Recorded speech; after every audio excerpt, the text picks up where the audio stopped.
Well, for those of you who don't know, I am indeed guilty as charged, human rights attorney. And, you know, we're all being banned faster than you can shake a stick at it. So if you want to find me, you can go to leedundas.com. Can you hit the slide for me? That's Lee, L-E-I-G-H, because my mother had to give me extra letters, Dundas, D-U-N-D-A-S.com. So what I want to talk to you about indeed tonight is the rise of freedom over the Fourth Reich. And as the gentleman before me said, freedom is not something you buy, it is something you earn every minute of the day, especially this year.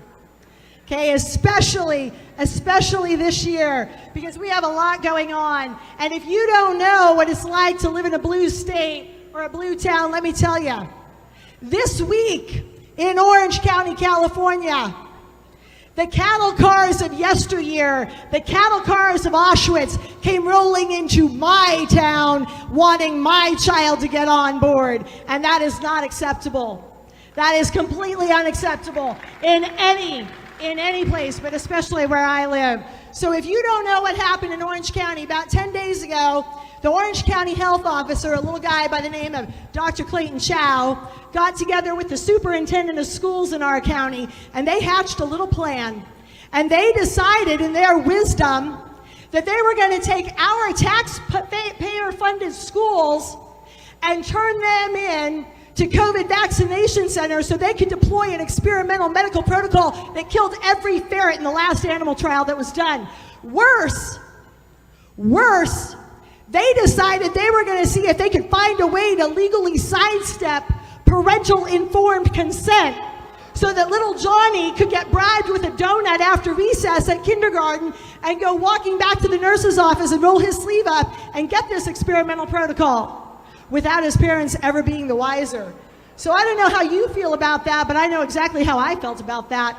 And we only had about 24 hours notice, but we got 200 or 300 of my closest friends to come down to the next board meeting the next night, and we let them know exactly how we felt.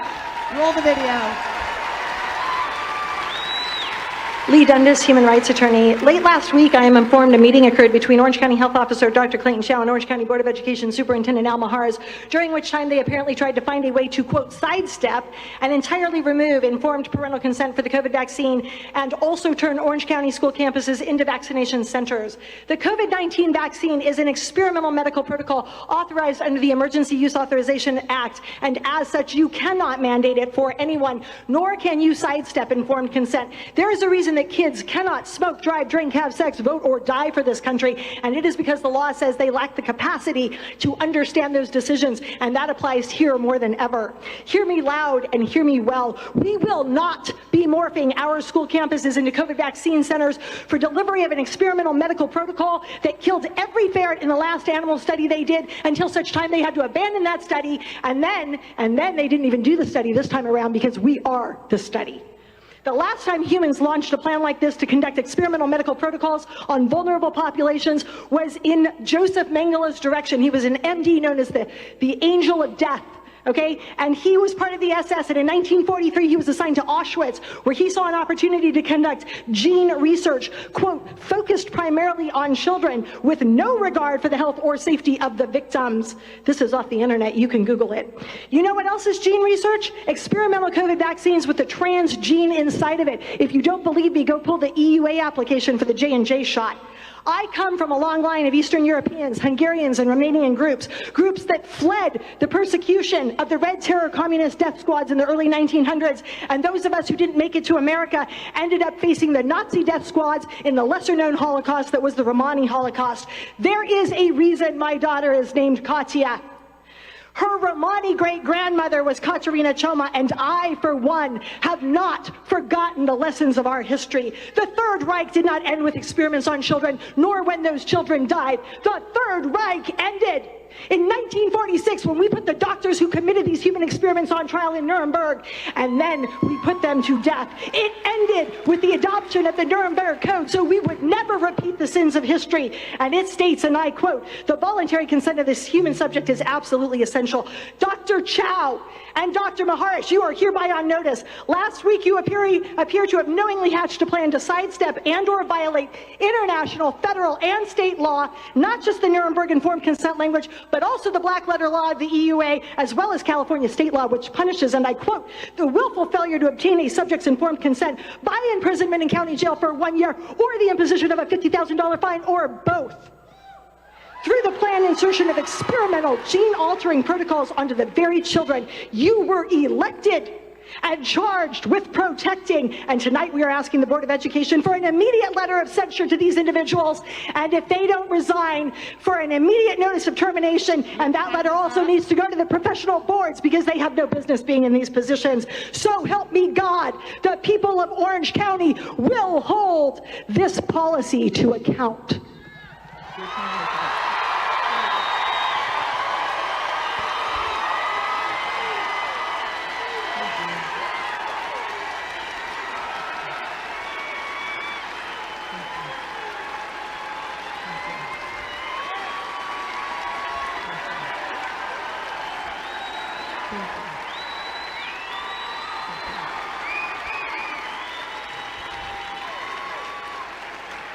Thank you, guys. Thank you very much. You know, us lawyers can get pretty passionate, but when they come for your kid, it adds a little something extra, I think. So you might be surprised to hear this, but Orange County decided they were going to walk that little plan back after we hit them like that.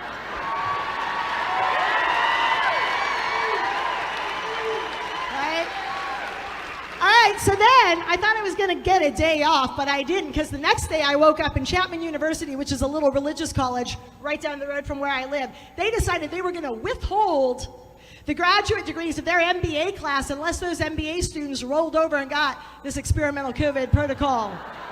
And they went one step further. They engaged what I contend was hate speech, or darn close to it. They bullied, they coerced, they harassed their students, and they called any of their students who would refuse to get this shot a procrastinator for whom no special accommodations would be made, and that procrastinator could sit out that semester, thereby never graduate, and it would be on their dime. So I don't know if you know about us lawyers, but we like to talk, and we also like to type. So Chapman University got a little love letter a couple days later, all 15 pages, and the same day they got that letter, they rolled it back.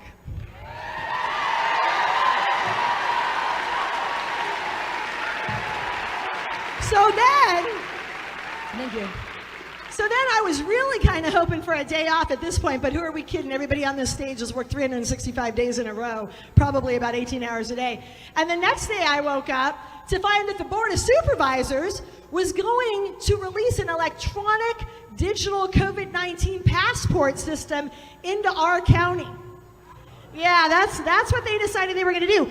But their health officer had gone on to TV, KTLA Live, Channel 5 the day before, and said, you know, people seem to have a little problem with that term.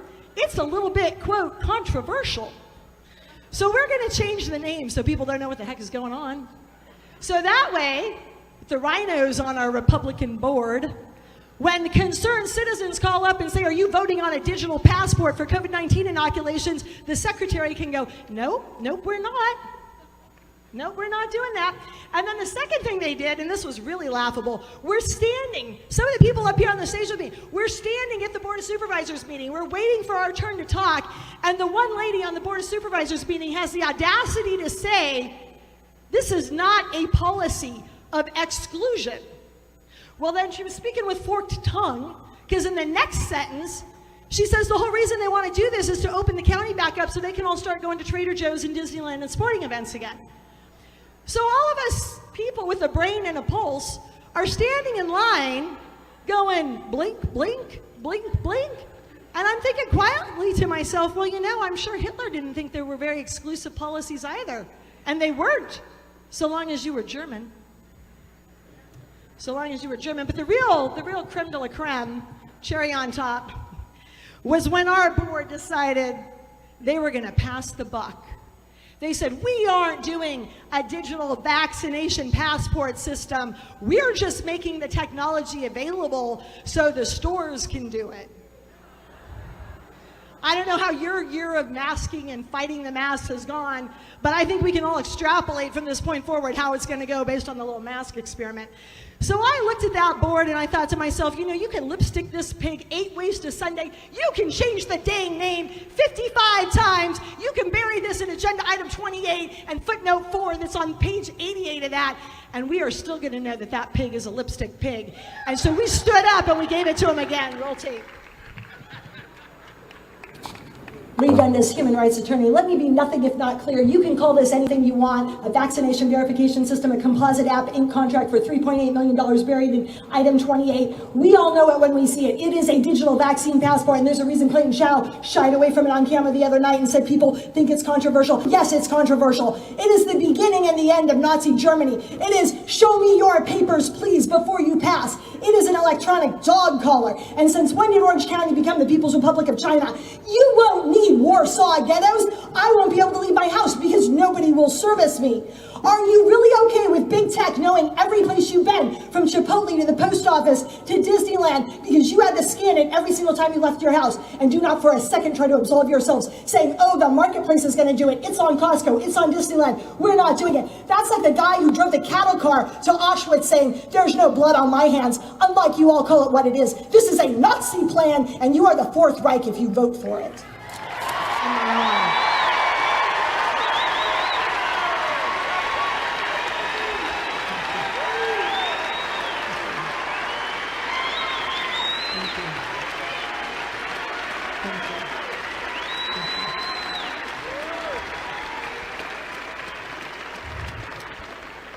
Make no mistake, this is a second Holocaust, my friends. Hitler did not start by burning people in ovens. That is where he ended. Hitler started, and you can Google it, the first thing he did to consolidate his power is he closed non-essential businesses, as did Governor Newsom in my state. Second thing he did is he closed the churches and the schools because they are the heart of the family, and that is exactly what Newsom has done. And the fourth thing he did is he marked the people he didn't like so he could segregate them and discriminate against them and do worse. And this week in Orange County, California, that little cattle car came to our town.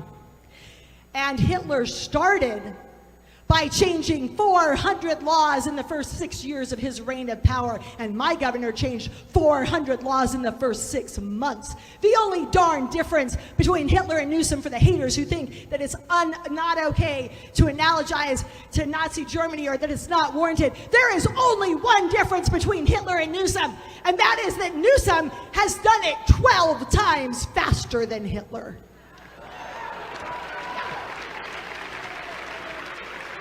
So then I get off the plane in Tulsa, and I turn on my phone, which I'm beginning to think is a bit of a mistake this week, and I see LAPD, some of our finest men in blue, and don't get me wrong, I back the blue, I work with them, I do human trafficking work like the gentleman two before me. I love our cops. You couldn't pay me to do their job. But I saw a travesty. I saw LAPD muscling young, mentally challenged, mentally handicapped children to the ground and against their will while they are screaming, I don't want it, I don't want it, jabbing them with an experimental medical protocol that they can't get through the animal studies without killing every animal. This is a eugenics program. That is the word for it. And California is falling. And I never ask for help. I never ask for help. And I am asking everybody within earshot in this room and elsewhere for help tonight. This is my SOS, because if we don't hold the line in Orange County, California, there's a darn good reason they targeted us. They knew if they could take that hill, they could take any hill. If we don't hold the line here, this little dog and pony show is coming to your town soon. We need to hold the line.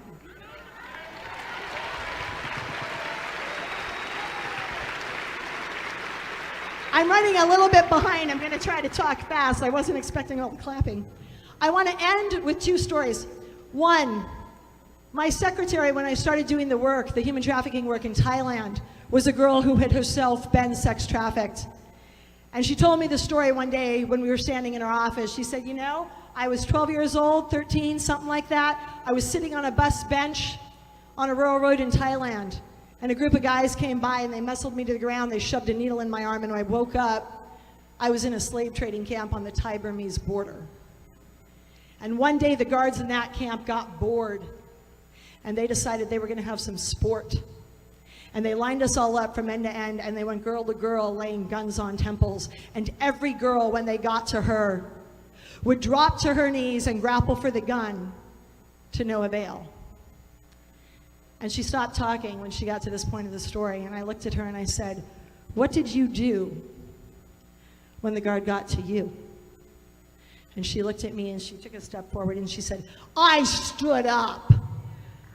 I stood up and I held out my hand and I said, 'Give me your gun. I will shoot myself because I don't want to live like this anymore.'" And the owner of the camp overheard that. He was walking by, he overheard it, and he let her go free. And I learned a lesson that day that I have never forgotten since, and it's a lesson we need to hear every hour this year, and that is this. When you are looking at a locked and loaded double barrel full of hate and anger and tyranny and upset that is ready to do you in, you stand up. You stand up, because you are better off on your feet fighting for your life than ever taking a knee. Than ever taking a knee. You don't bow down to tyranny, not ever.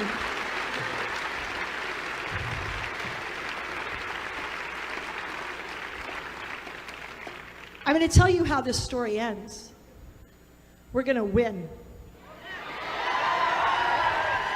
And I know we're going to win because the fact that I am looking at you and you're looking at me tells me everything I need to know, which is every single time this planet has flirted with tyranny, we have pulled back from the brink and we have lifted up stronger and better and more free than ever before. I come from military. I come from a long line of military. My husband's U.S. Army, my dad was U.S. Navy, and my grandfather was also U.S. Navy. And that man, bless his heart, had not one, not two, but 3 separate ships bombed out from under him, starting on December 7th, 1941, as he was standing on the decks of the USS West Virginia in the Pearl Harbor waters of Hawaii. And in my house, we grew up saying, "Yes, sir. No, ma'am." We bowed our heads in church and we flew our flag high. Okay? And here is why.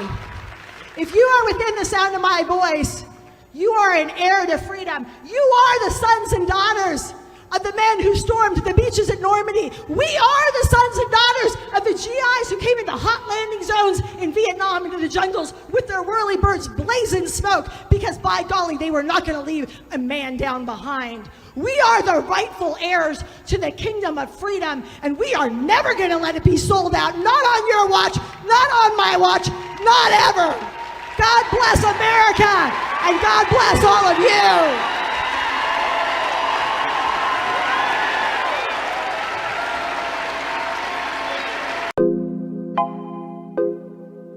Oh yeah, you know what they trying to do, we see you. You act like we can't see you. Come on, man, we ain't stupid. You can fool us, but you can't fool God. Hey, facts, man. 4 more years, baby.